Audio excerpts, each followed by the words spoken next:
Assalamualaikum warahmatullahi wabarakatuh. Eh, Perkenalkan, nama saya Ulul Albab dari Fakultas Ekonomi dan Bisnis Islam Universitas Islam Zainul Hasan Genggong, Kerasan Probolinggo. Dari kelas 3A. Izinkan kami di sini kamu mau menjelaskan terkait peta konsep yang mana pembahasannya itu adalah perbandingan ekonomi Islam dan ekonomi kapitalisme. Nah, jadi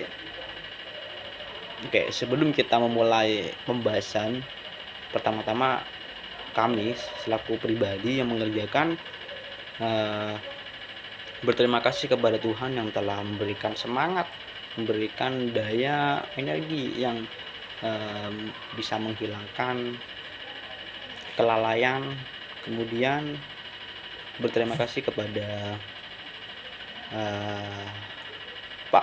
Pak Nuntufa selaku dosen pengampu itu mata kuliah Fundamental Ekonomi Islam. Kemudian alhamdulillah saya bersyukur kepada teman-teman yang memberikan support untuk keluarga, yang memberikan semangat kepada teman-teman yang memberikan dukungan. Terima kasih banyak, kami bisa menyelesaikan tugas ini. Oke, kita langsung ke pembahasannya.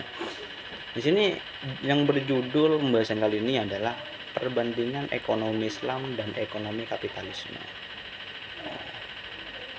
Mungkin dari teman-teman nggak asing ya, nggak terlalu asing mungkin ya, nggak terlalu asing yang namanya kapitalisme itu kan. Nah, itu terdengar di berbagai orang, di berbagai wilayah, bahkan di pondok juga sampai ada yang membahas tentang kapitalisme.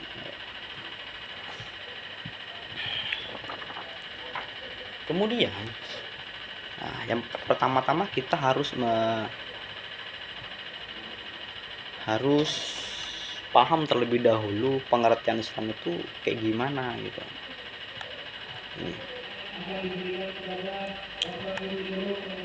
Yang pertama adalah ini, ekonomi secara bahasa berasal dari bahasa Yunani yang dari kata ekos yang berarti keluarga. Menurut Insinyur Adiwarman Azwar Karim, ekonomi Islam itu adalah sebuah sistem ekonomi yang menjelaskan segala fenomena tentang perilaku pilihan dan pengambilan suatu kebijakan.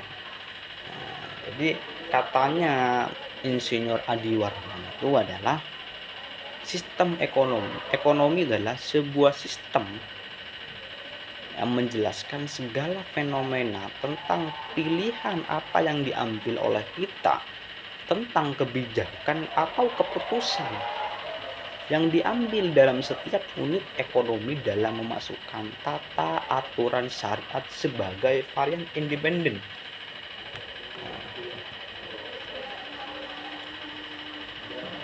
Kemudian untuk landasan ekonomi Islam itu adalah pada pembahasan ekonomi konvensional, semua aktivitas berdasarkan perilaku individu itu secara nyata terjadi di setiap unit ekonomi karena tidak adanya batasnya syariah yang digunakan. Maka perilaku ini dapat diberikan sebagai kumpulan pokok ekonomi yang diambil dari nas Al-Quran dan Sunnah sebagai orang muslim mengikuti pada setiap zaman dan tempat. Nah, kemudian ini ada metode ekonomi Islam. Nah, di sini ada beberapa landasan yang ada dalam sistem perekonomian Islam. Di antaranya adalah yang pertama, ekonomi Islam satu-satunya sistem ekonomi yang diarahkan langsung oleh wahyu Allah Subhanahu wa taala. Kemudian yang kedua adalah ekonomi Islam menggunakan metode deduksi. Itu adalah istimbat hukum syariah dari sumber hukum Islam dan hadis dengan cara meletakkan kaidah dasar kemudian menerapkan dalam kaidah hukum masyarakat. Kemudian untuk yang ketiga, ini adalah peran akhlak dalam perekonomian. Jadi peran akhlak dalam perekonomian itu adalah penting banget, sebagaimana kita harus berekonomi tapi menggunakan akhlak dan etika kita. Nah, itu. Kita sebagai manusia harus beretika dan berakhlak kepada orang, akan tetapi bukan hanya sekedar kepada orang saja, kita harus berakhlak juga kepada eh, apa namanya itu, bukan dari agama kita, misalnya dari Kristen, kita harus menghormati, kita harus menghargai dan toleransi gitu. Itu dalam bentuk menggunakan akhlak kita sebagai manusia yang diciptakan oleh Allah dan menggunakan akal gitu. Nah, itu yang keempat adalah perkembangan ekonomi Islam. Ini untuk perkembangannya, pada masa awal Islam perkembangan ekonomi hanya terbatas pada permasalahan pengawasan jual beli. Saat itu ulama muslimin belum menetapkan prinsip ekonomi, namun hanya berkisar pada penetapan hukum yang amalat yang beredar, juga menyelesaikan terhadap beberapa masalah yang terjadi. Untuk anunya, untuk sejarahnya ini panjang banget ini. Mungkin teman-teman bisa lihat di YouTube ataupun di mana yang berupa visual yang menjelaskan tentang sejarah perkembangan ekonomi Islam gitu.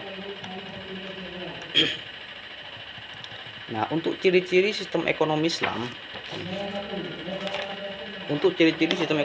itu adalah, yang pertama adalah pengakuan terhadap hak dan kepentingan pribadi.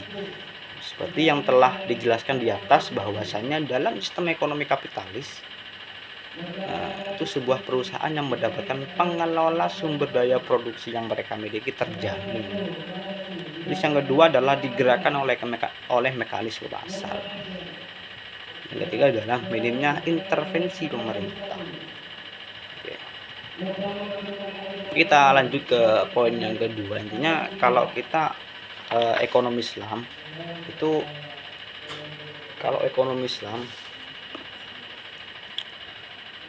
itu terpacu pada nilai moral dan akhlak kita sebagai manusia untuk menggunakan atau bertransaksi sebagai ekonom. Kemudian kita lanjut ke poin yang kedua. Poin yang kedua itu adalah membahas tentang kapitalisme. Ekonomi Islam muda sekarang kapitalisme. Oke. Kapitalisme secara bahasa itu adalah sistem ekonomi yang menekankan pentingnya hak individu untuk memiliki dan mengatur suatu sumber daya produksi serta mendapatkan keuntungan darinya. Nah, ini. Jadi lebih, kalau dalam atau gampangnya, dalam keseharian teman-teman yang udah tangan ataupun hafal dengan kata kapital, intinya dari kapital itu adalah maknanya individu. Intinya individu, nggak membentuk gitu, dihasilkan oleh individu. Contohnya, dia membuat satu perusahaan atau sumber daya produksi milik pribadinya dan ditanggung oleh dirinya sendiri ketika ada terjadi permasalahan ataupun kerusakan. Oke. Di sini ada karakteristik ekonomi kapitalisme. Di sini ada karakternya, di mana adalah untuk karakternya ini tidak adanya campur tangan pemerintah. Nah, ini tidak ada intervensi pemerintahan. Jadi berdiri atau independen, tidak ada campur dari tangan orang lain. Ini kalau kapitalisme. Berbeda dengan sosialisme. Kalau sosialisme itu adalah masih ada campur tangan pemerintahan, jadi dimiliki bersama dan ditanggung bersama. Sedangkan kapitalisme ini adalah dimiliki oleh satu orang dan ditanggung jawabkan kepada satu orang, kayak gitu, atau individu istilahnya gitu. Kemudian biasanya untuk kapitalisme itu Karl Marx, namanya Adam Smith itu. Nah, di sini secara umum ekonomi kapital memiliki 6 pilar mendasar. Yang pertama adalah kepemilikan individu, jelas yang disebutkan atau dijelaskan tadi di atas. Kemudian yang adalah self interest. Nah, ini kajian dari Adam Smith. Self interest, yang dimana self interest adalah lebih mengepentingkan kepribadiannya, namun kemaslahatannya untuk masyarakat kebersamaan itu ada. Contohnya ada penjual nasi goreng Dia berjualan untuk apa? Bertujuan untuk menafkahi keluarganya. Dia berjualan tidak ada niat untuk memberi makan orang lain.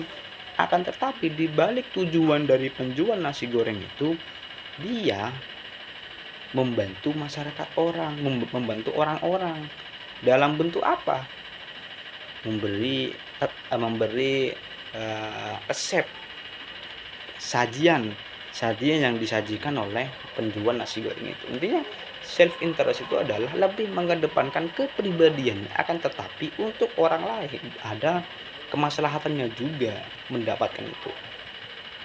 Yang ketiga adalah persaingan bebas atau produsen. Nah, ini yang keempat adalah mekanisme pasar. Yang kelima adalah bebas dalam menentukan pilihan atau choice untuk konsumsi dan produksi ataupun investasi. Yang keenam adalah peran pemerintah terbatas atau bahkan tidak ada. Ini individu ya, atau kalau kapitalisme. Jadi apa yang disebutkan tadi dari karakter dari ekonomi kapitalisme itu adalah tidak ada campur tangan pemerintah, tidak ada intervensi pemerintah. Nah, untuk perbandingannya antara sistem ekonomi Islam dan sistem ekonomi kapital, nah, yang pertama adalah perbedaan worldview. Karena sebuah hal yang sangat penting dan sangat mendasar pandangan hidup dapat menentukan arah tujuan dan perbuatan yang akan dilakukan oleh seseorang. Perbedaan worldview, pandangan hidup, perspektif, kacamata tergantung dirinya masing-masing. Kemudian yang kedua adalah pertimbangan nilai dan moral. Jadi apa yang disebutkan saya barusan di atas, bahwa kalau dalam Islam itu lebih mengedepankan antara nilai dan moralnya, sedangkan di kapitalisme itu terkadang ada yang memakai, ada yang tidak. Nah, pada intinya yang dikedepankan kalau di ekonomi kapitalisme tidak mengedepankan nilai dan moralnya gitu. Kemudian untuk yang ketiga itu adalah harmoni antara kepentingan individu dan kepentingan kolektif. Nah, ini yang menjadi perbedaan yang sangat paling bagus untuk keduanya. Nah, kok bisa mengatakan seperti itu? Karena kalau Islam itu meskipun dia mengatakan untuk kepentingan bersama, tapi ya benar sih, kepentingan bersama. Jadi tidak ada kesenjangan sosial. Kalau di sini mendapatkan A atau seberapa uangnya, di sini harus ada berapa juga, kesetaraan lah gitu. Intinya tidak ada kesenjangan. Kemudian yang keempat adalah permasalahan ekonomi. Nah, ini apalagi di masa yang akan datang ini. Setiap tahun akan ada permasalahan ekonomi. Yang kelima adalah kepemilikan sumber daya alam. Yang keenam adalah mekanisme pasar. Yang ketujuh adalah intervensi pemerintah. Nah, kalau yang tadi sudah dijelaskan ya, intervensi pemerintah, perbedaannya dari keduanya ini. Kalau di Islam itu ada intervensi pemerintah. Nah, ya, kalau yang kapital nggak ada. Oke. Mungkin cukup sekian dari presentasi dari kami. Mohon maaf jika ada salah kata. Wallahu a'lam. Assalamualaikum warahmatullahi wabarakatuh.